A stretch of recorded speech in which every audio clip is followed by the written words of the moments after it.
안녕하세요. 안녕하세요. 네, 잘 지내셨나요? 오늘 하루 어떻게 지내셨어요? 저는 너무 잘 보내고 왔습니다. 지난 장막부흥에 참여하시면서 어떠셨어요? 저는 너무 좋았어요. 그래서 요즘 성경을 정말 많이 읽고 있는데 읽으면 읽을수록 궁금한 것들이 계속 생기더라고요. 어떤 게 제일 궁금하셨는데요? 성경을 해석하는 부분도 좀 많이 궁금하고, 그리고 특히 요한계시록이나 다니엘서 같은 예언 부분도 너무 어려워가지고 공부가 많이 필요할 것 같다는 생각이 들더라고요. 네, 그럼 오늘은 어떤 내용을 배우는지 볼까요? 오늘 주제 보여주세요. 우리가 배우고 알아야 할 교리 같은데요. 개인적으로 다 하나씩 배워보고 싶은 주제들이에요. 네. 재림, 하늘성소, 예언의 선물. 모두 다 재림교회가 가지고 있는 기별 아닌가요? 네, 공통점이 무엇인지 궁금하네요. 네, 오늘 쌤을 빨리 모셔보도록 하겠습니다. 네. 네, 쌤 나와주세요.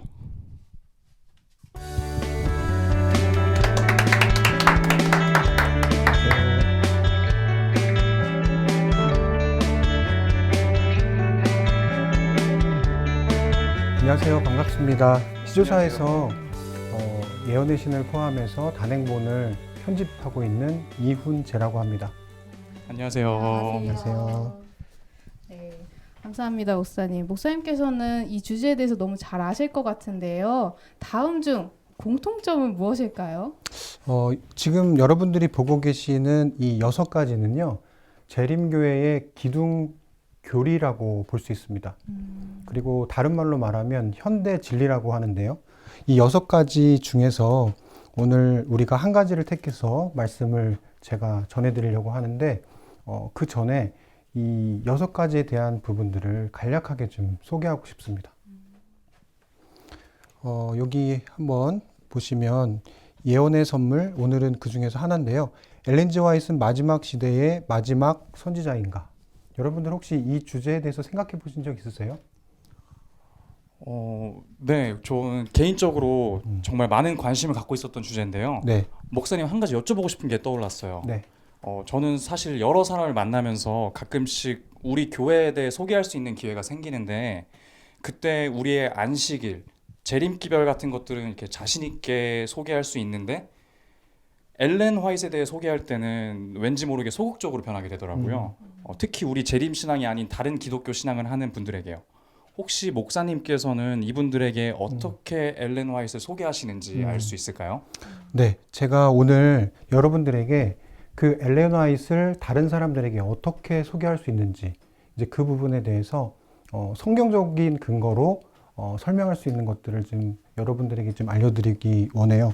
그 전에 제가 여러분들에게 이 공통점을 잠깐 소개를 해드렸는데, 잠깐 돌아가서 한 가지씩 짧게 좀 소개하도록 하겠습니다. 첫 번째, 재림교회가 가지고 있는 기둥교리의 첫 번째는요, 긴박한 재림입니다. 그때 당시 1844년 10월 22일 당시에 많은 사람들이 재림운동에 참여했지만 대실망으로 끝나게 됐어요.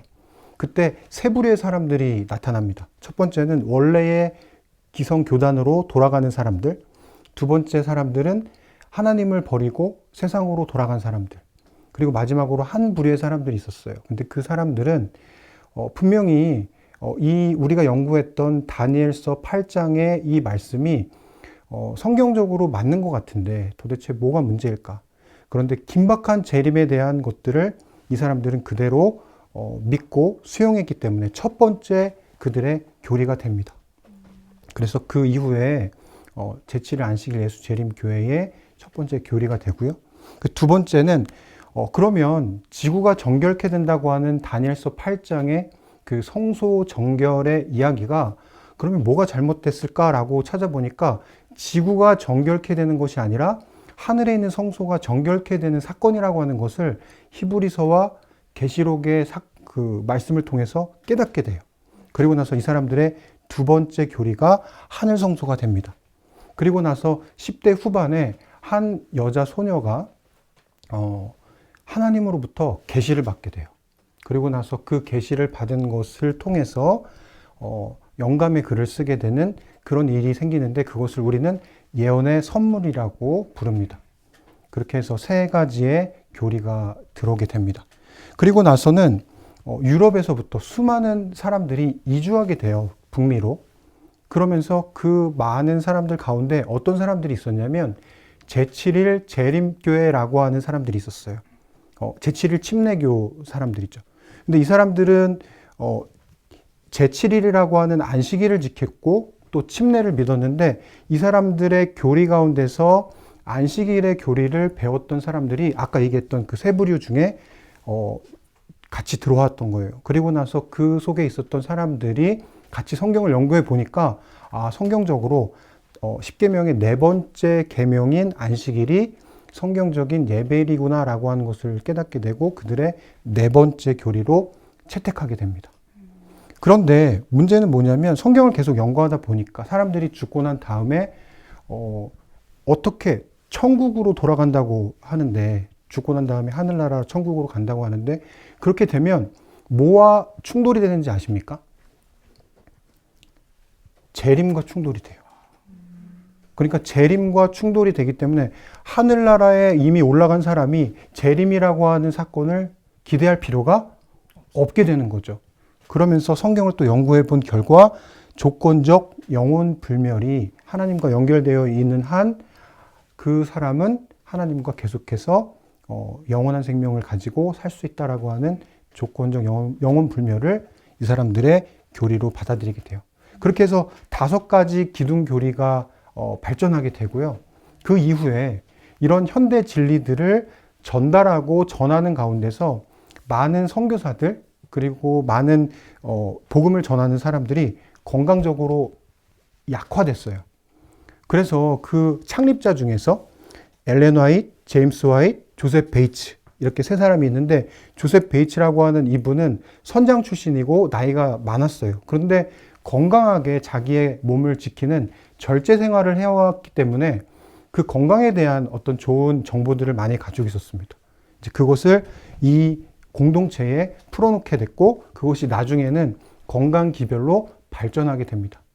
그래서 우리 건강기별에 대한 부분은 한 가지 짧게 말씀드리면 많은 사람들이 재림교회의 건강기별은 내가 건강하게 돼서 그냥 100세 혹은 그 이상 그냥 웰빙하면서 사는 것으로 알고 있는데 재림교회의 건강기별의 목적은 내가 건강하게 됨으로 인해서 다른 사람들에게 말씀을 전하고 그리고 선교할 수 있는 봉사할 수 있는 기회가 건강을 통해서 주어진다라고 생각했기 때문에 그 건강기별의 목적이 이렇다라고 하는 것을 우리가 좀 기억하시면 좋겠습니다. 네. 그리고 아까 우리 상진 씨가 질문해 준 것처럼 오늘은 그 중에서도 예언의 선물 세 번째 이야기를 조금 더 자세하게 들려드리도록 하겠습니다. 자, 여기 보시면요. 아까 얘기했던 이 6가지의 교리들, 재림교회의 현대 진리들이 있습니다. 근데 그 중에서 이 예언의 선물이라고 하는 것은 많은 교회들이 있는데 한국에 그 중에서도 여러 교리들에 대한 공격, 비판이 많이 있지만 그 중에서도 예언의 선물에 대한 비판이 가장 큰 것 같아요.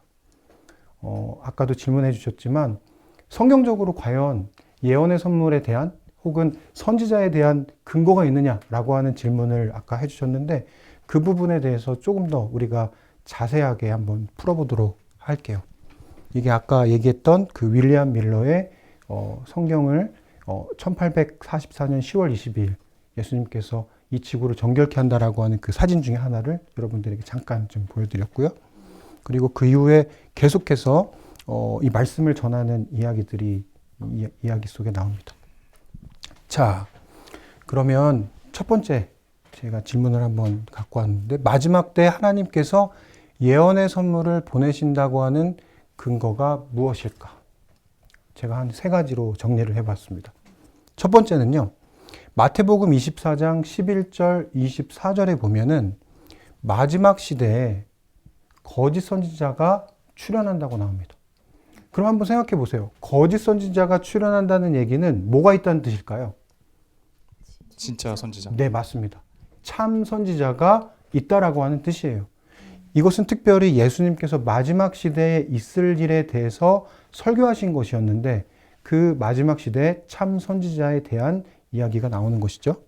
그리고 요엘서 2장 28절 31절에 보면은 마지막 시대에 늦은 비 성령의 폭발적인 부으심이 있을 것이라고 하는 성경의 예언이 있습니다.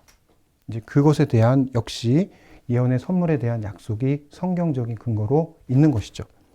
특별히 제7일 안식일 예수 재림 교회가 주목해서 보아야 할 이 세 번째 말씀은 바로 이것입니다. 계시록 12장 17절인데요. 마지막 시대에 남은 자손의 특징 중에 하나가 뭔지 아십니까? 예수의 증거예요. 그런데 그 예수의 증거는 무엇이냐면 보다 광범위하게 놓고 본다면 예언의 선물이라고 나오고 여기 계시록 19장 10절에 그리고 그것은 계시록 22장 9절을 통해서 선지자라고 하는 것까지 포함되는 것을 우리는 알 수 있습니다. 그래서 이 세 가지를 놓고 본다면 재림교회가 알고 또 믿고 있는 예언의 선물에 대한 성경적 근거가 없는 것이 아니라 이렇게 있다라고 하는 것을 첫 번째로 기억하시면 좋겠어요. 그렇다면 성경에서 말씀하신 대로 하나님께서 굳이 마지막 시대에 또 선지자를 보내시는 이유가 뭘까요? 네, 아주 중요한 질문인데요. 한번 이렇게 보시면 좋겠습니다. 기본교리, 우리 재림교회가 가지고 있는 그 기본교리가 있죠. 그 기본교리에 312쪽에 이런 말씀이 있습니다. 다현 씨가 한번 읽어주시겠어요? 예수의 증거, 즉 대언의 영은 그들의 최종 목적, 즉 재림의 때에 그들의 구주와 연합으로 그들을 안전하게 인도할 것이다. 네, 여기 보시는 것처럼 대언의 영, 그리고 그것은 아까 얘기했던 선지자에 대한 부분도 포함하고 있는데 그것이 하나님의 백성을 하늘까지 안전하게 하는 것이 목적이에요. 또 한 가지, 예수님의 초림 때 선지자가 있었죠. 누군지 아십니까? 침례요. 네, 침례 요한이에요. 예수님의 초림을 준비하기 위해서 선지자를 보내셨듯이 그만큼 중요한 예수님의 재림을 위해서 마지막 시대에 누구를 보내실 수 있을까요? 선지자. 네, 맞습니다. 선지자를 보내실 수 있습니다. 이제 그런 것들을 종합해서 보았을 때 선지자는 이 마지막 시대에도 있을 수 있다라고 하는 것을 성경을 통해서 우리가 배울 수 있는 것이죠. 네, 정말 감사한 선물이네요. 선지자라는 선물, 저희가 항상 감사한 마음을 가져야겠습니다. 그런데 목사님, 아까 그 하나님께서 예언의 선물을 보내신다는 근거로 네. 거짓 선지자의 출현에 대해서 말씀을 하셨는데요. 근데 최근 들어서 이상한 종교 지도자나 거짓 선지자들이 많이 출현을 하고 있는 걸 저희가 그렇죠. 보고 있어요. 그러면 거짓 선지자와 참 선지자 어떻게 구별을 할 수가 있을까요? 우리가 흔히 시금석이라고 하는 단어를 사용하는데 그 의미를 좀 아실 거예요. 시금석이라고 하는 것은 뭐냐면 어떤 금속이나 어떤 물질들을 테스트할 때 쓰는 것을 우리가 시금석이라고 하죠. 그런데 이런 신앙에 대한 부분 그리고 어떤 중요한 영적인 영역에 대한 부분에 대해서 시금석이 분명히 있는데 그것은 우리가 알듯이 성경입니다. 그럼 성경은 여러 가지가 있겠지만 오늘은 네 가지를 중점적으로 해서 시금석을 한번 정리를 해 보았는데 첫 번째, 이사야 8장 20절에 보면은 그 선지자의 기별이 성경과 일치하는가? 그 선지자가 아무리 뛰어난 또 카리스마를 가지고 있는 사람이라 할지라도 성경과 일치되지 않으면 거짓 선지자겠죠. 네. 두 번째, 예레미야 28장 9절에 보면은 선지자는 또 예언을 하는 사람인데 그 예언이 성취되는가?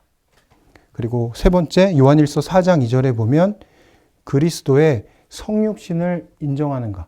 혹시 성육신이 뭔지 아시나요? 예수님께서 이 땅에 오신 네, 맞습니다. 네. 여기 방금 말씀하신 것처럼 하나님이 우리와 같은 인간이 되신 것이 성육신이에요. 그런데 재림교회 혹은 그 여호와 증인, 몰몬교 막 이런 교회들이 거의 같은 시기에 태어났거든요. 같은 시기에 태동이 됐어요. 그런데 여호와 증인 같은 경우는 하나님이 인간이 되셨다고 하는 것을 믿지 않아요. 어떻게 보면 하나님이 만드신 창조물 중에 뛰어난 존재가 인간이 됐다라고 믿지 하나님이 인간이 됐다고 믿지 않죠. 이제 그런 부분에서 이 성육신을 좀 중요하게 보시면 좋겠습니다. 끝으로 마태복음 7장 18절에서 20절의 말씀을 보면요.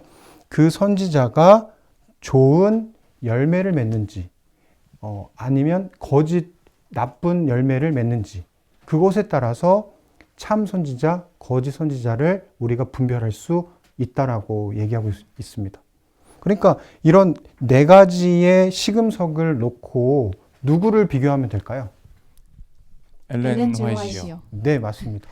네, 우리가 그 재림운동과 또 재림교회 창립 때 있었던 그 예언의 선물이라고 믿고 있는 엘렌 화이트이 과연 이 시금석에 맞는지 안 맞는지를 놓고 본다면 우리가 참인지 거짓인지를 분별할 수 있겠죠. 우리 그러면 그 다음 분별에 대한 부분을 한번 살펴보도록 하겠습니다.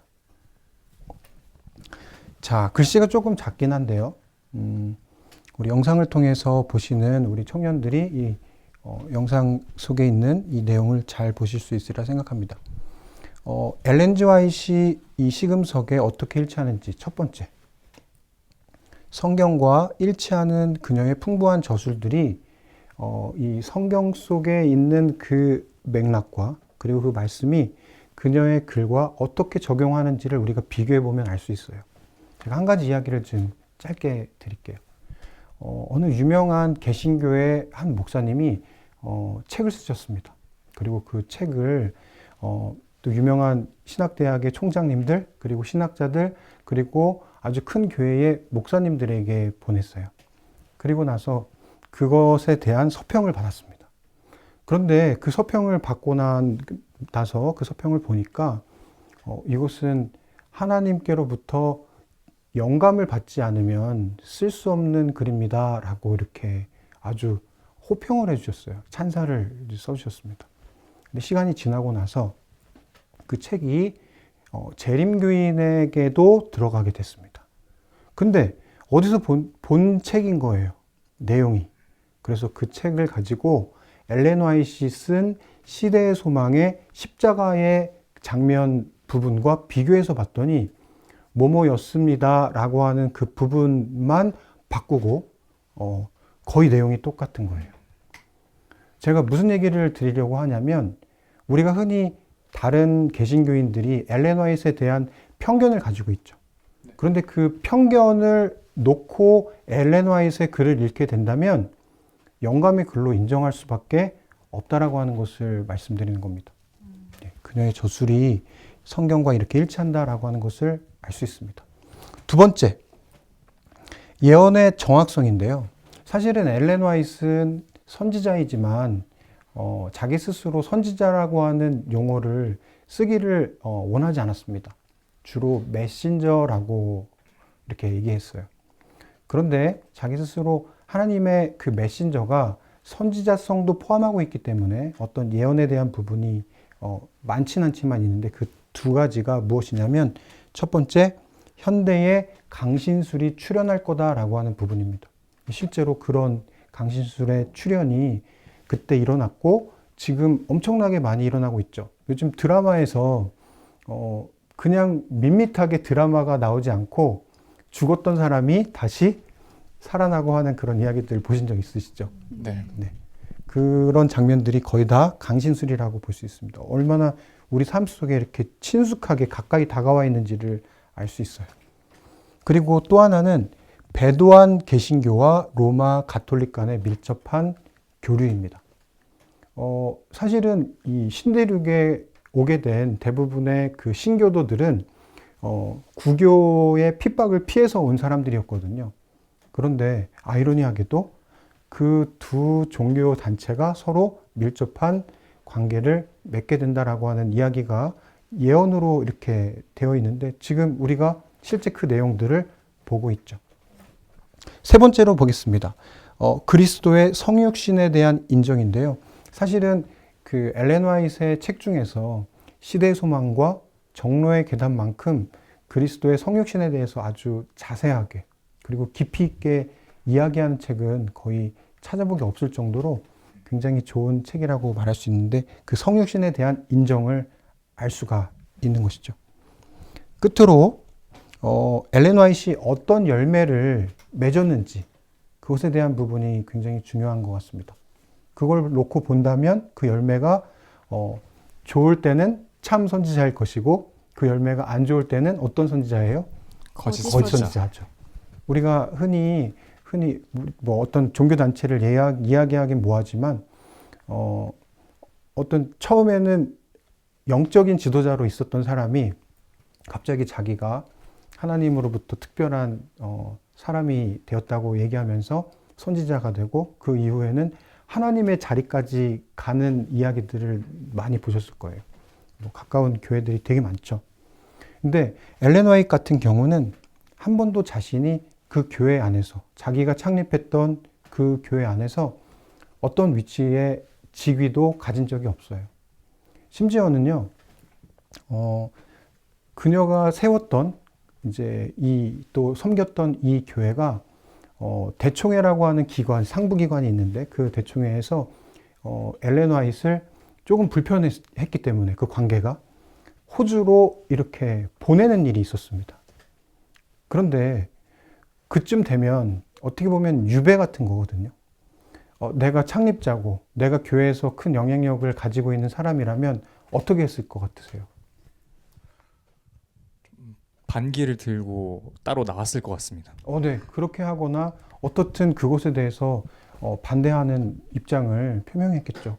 그런데 엘렌 화이트는 뭐라고 했냐면 하나님께서 세우신 교회에 내가 순종하겠다고 하면서 호주로 갔습니다. 그리고 그 호주에 가서 우리와 같은 삼육대학을 세웠는데 그 대학이 아본데일이라고 하는 대학이고 그곳에 정말 많은 그 축복을 이 호주에서 또 많은 부분 받게 됐어요. 이제 그런 일들이 나오죠. 뭐 자세한 내용들이 더 있는데 간단하게 건강 문제라든지 그녀의 글을 통해서 많은 신앙적인 도움을 얻었던 그런 열매들을 우린 지금 보고 있다라고 하는 것을 놓고 본다면 엘렌 화이트이 그 시금석에 어떻게 적용이 되는지 우리가 확인할 수 있을 거라 생각합니다.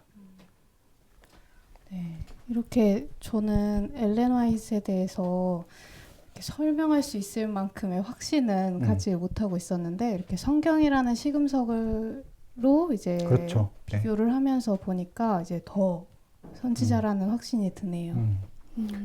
아주 중요한 말씀을 해주셨는데 내가 내 감정에 따라서 혹은 내가 가지고 있는 협소한 지식에 따라서 그 사람이 혹은 어떤 대상이 참이냐 거짓이냐라고 하는 것이 아니라 성경을 시금석으로 놓고 판단하는 것이 굉장히 중요하다는 것을 다시 한번 확인하면 좋을 것 같습니다. 네. 네, 맞아요. 아까 확신이 없으셨다고 하셨는데 마찬가지로 엘렌 화이트이 선지자라는 사실을 믿기 어려워하는 청년들이 있는 것 같아요. 맞아요. 재림교회 안에서도 엘렌 화이트의 이 영감의 이 예언의 선물이라고 하는 그리고 선지자성에 대한 부분을 믿기 어려워하는 친구들이 많이 있다고 생각합니다. 심지어는 청년 그룹을 넘어서서 기성세대 그 이제 연세가 많으신 분들 가운데서도 이것을 믿지 못하시는 분들이 많이 있다라고 생각합니다. 그래서 다시 한번 우리가 이 공부를 통해서 이 예언의 선물이 하나님께서 우리에게 주신 정말 이 시대에 주신 중요한 선물이라고 하는 것을 기억하시면 좋겠습니다. 저는 이런 질문이 생기는데요. 엘렌 화이트 선지자는 돌아가셨는데 네. 그럼 그 이후에 또 다른 선지자가 나오나요?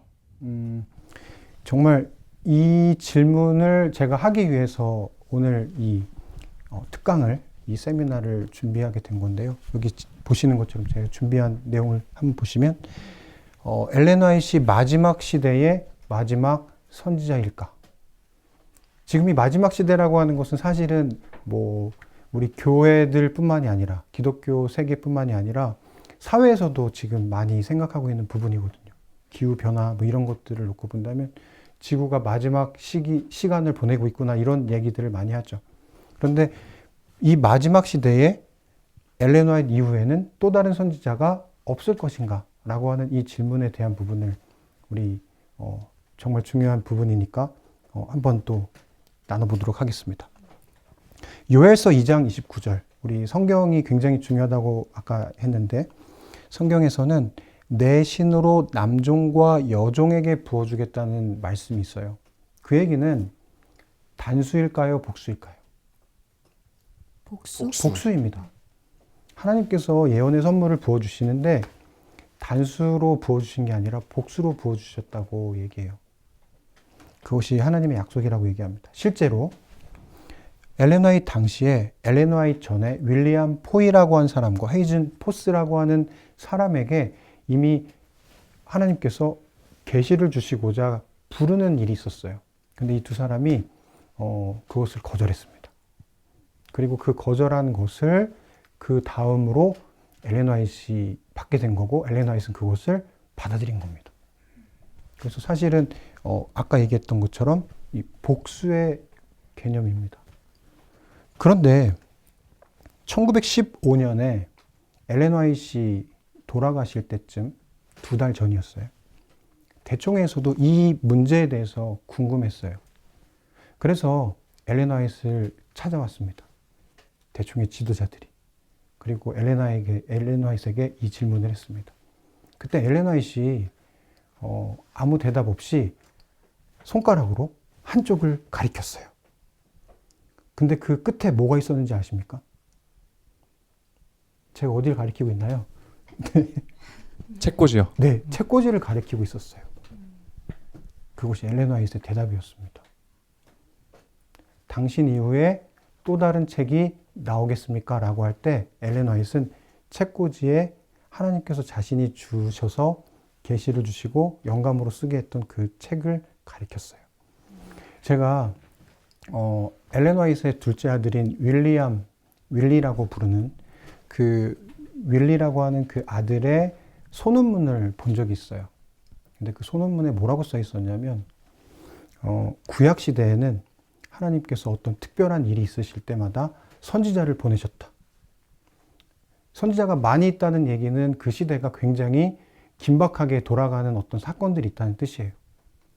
그런데 그 선지자를 보내서 선지자가 백성들에게 하나님의 말씀을 전하죠. 그리고 또 다른 선지자가 나타나서 말씀을 전해요. 그런데 그 윌리라고 하는 엘렌 화이트의 아들이 썼던 그 논문 속에 구약과 신약 시대를 지나고 나서 인쇄물이 발달한 시대가 된 지금에는 옛날에는 선지자가 계속해서 그 시대마다 나와서 말씀을 전해야 했지만 인쇄물이 발달한 이후부터는 엘렌 화이트를 통해서 주셨던 계시와 영감의 글이 그 시대 이후 하나님께서 오시는 그날까지 계속해서 이어져서 나아갈 것이라고 얘기했습니다. 실제로 엘렌 화이트는 이렇게 기록했어요. 네, 그럼 상진 씨가 요 말씀을 한번 읽어주시겠어요? 이 마지막 날에 살고 있는 우리 백성은 작은 빛을 받아왔습니다. 저의 생명이 오래 지탱되든 안 되든 간에 저의 책들은 계속적으로 말할 것이며 세월이 지속되는 한 그것들이 해야 할 사업은 전진할 것입니다. 비록 제가 오래 살지 못할지라도 주님께서 저에게 주신 이 말씀들은 계속 살아서 백성들에게 권면할 것입니다. 네, 방금 읽으신 것처럼 엘렌 화이트는 돌아가셨지만 그 이후에 엘렌 화이트이 하나님으로부터 계시를 받고 영감의 글을 썼던 그 글들이 계속해서 권면할 수 있도록 하나님께서 준비해 주셨어요. 한번 생각해 보세요. 이 세상의 마지막 시대에 선지자가 한 명이 있다. 근데 그 한 명의 역할은 하나님의 계시를 받고 영감의 글을 쓰는 역할이에요. 그런데 그 계시의 영감의 글을 또 다른 사람들이 읽고 지금 이렇게 앉아있는 세 분이 읽고 또 제가 읽고 또 이 방송을 듣고 있는 우리 청년들이 읽고 그리고 나서 그 청년들이 이 말씀의 능력을 경험하게 되면 그 요엘서 2장에서 말씀하셨던 수많은 사람들에게 남종과 여종에게 노인과 청년에게 베풀어 주시겠다고 하는 그 성령의 능력이 예언의 선물이 더 많은 사람들에게 퍼지게 되는 겁니다. 그래서 마지막 시대에 한 명의 선지자만 있는 것이 아니라 그 글을 통해서 글을 읽고 그 글에 감동을 받아서 살아가는 수많은 선지자들이 이 마지막 시대에 살아가도록 하는 것이 하나님께서 우리에게 주신 약속이라는 것입니다. 더 놀랍지 않습니까? 네. 그럼 성경과 예언의 신이 마지막 시대의 선지자라는 거네요. 그렇죠. 네. 그런데 중요한 것은 뭐냐면 성경은 큰 빛이고 엘렌 화이트의 글은 작은 빛입니다. 엘렌 화이트는 성경과 자신의 글이 이런 동급으로 놓는 것을 언제나 원하지 않았어요. 늘 자신의 글은 성경이라고 하는 큰 빛을 향해서 가도록 하는 것이 엘렌 화이트의 뜻이었습니다. 자기 스스로도 늘 언제나 조심스럽게 선지자라고 하는 용어 대신에 메신저라고 하는 용어를 쓰고 이 성경에 대한 부분을 굉장히 중요시한 것이 그녀의 뜻이었습니다. 그래서 이 엘렌 화이트의 글이 어떻게 보면은 성경을 더 명확하게 이 마지막 시대에 잘 이해할 수 있도록 도와주는 역할이라고 우리가 알 수 있습니다. 그러면 이건 조금 다른 질문인데요. 엘렌 화이트 사진을 봤거든요. 약간 어두워 보이기도 하고 괜히 엄해 보이기도 하고 그러는 거예요. 엘렌 화이트는 어떤 성격을 가지고 있었나요? 우리가 흔히 이미지라고 하죠. 어떤 사람의 이미지. 근데 엘렌 화이트에 대한 이미지 하면은 뭔가 어두운 옷에 그리고 엄숙해 보이는 표정. 이제 그런 것이 다 이제 그녀의 모든 것이라고 이렇게 생각을 하는 경우가 많아요. 제가 어느 안식일 날 제 아내에게 여보 오늘 옷 입은 게 엘렌 화이트 같아요 이렇게 얘기했더니 굉장히 싫어했거든요. 그러니까 뭐 어떻게 보면은 엘렌 화이트 스타일이라고 하는 부분이 좀 그런 부분이 있었던 것 같습니다. 근데 실제로 엘렌 화이트는 정반대의 성격이었어요. 제가 좀 소개하고 싶은 것은 바로 이겁니다. 엘렌 화이트는요, 제가 지금 사진을 준비했는데 좀 보여드릴게요. 유머 감각이 굉장히 풍부했습니다. 제가 한 썰렁한 농담 하나 해드릴게요.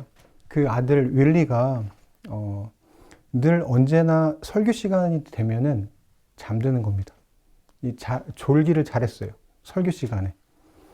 그래서 사람들이 와가지고 엘렌 화이트에게 당신 아들이 이렇게 맨날 조냐고, 그리고 심지어는 당신이 설교하실 때도 존다고 하는 얘기를 했습니다. 그러자 엘렌 화이트가 이렇게 얘기했어요. 내가 이 교회를 세울 때, 그리고 이 교회에서 늘 설교를 할 때마다 그 아이가 깰까봐 잠들게 하기 위해서 설교하면서 그 아이를 재웠다라고 얘기하면서 그 아이가 그래서 나 때문에 지금 이렇게 조는 것이다라고 할 정도로 굉장히 유머 감각이 풍부했던 분이셨습니다. 여기 보시는 것처럼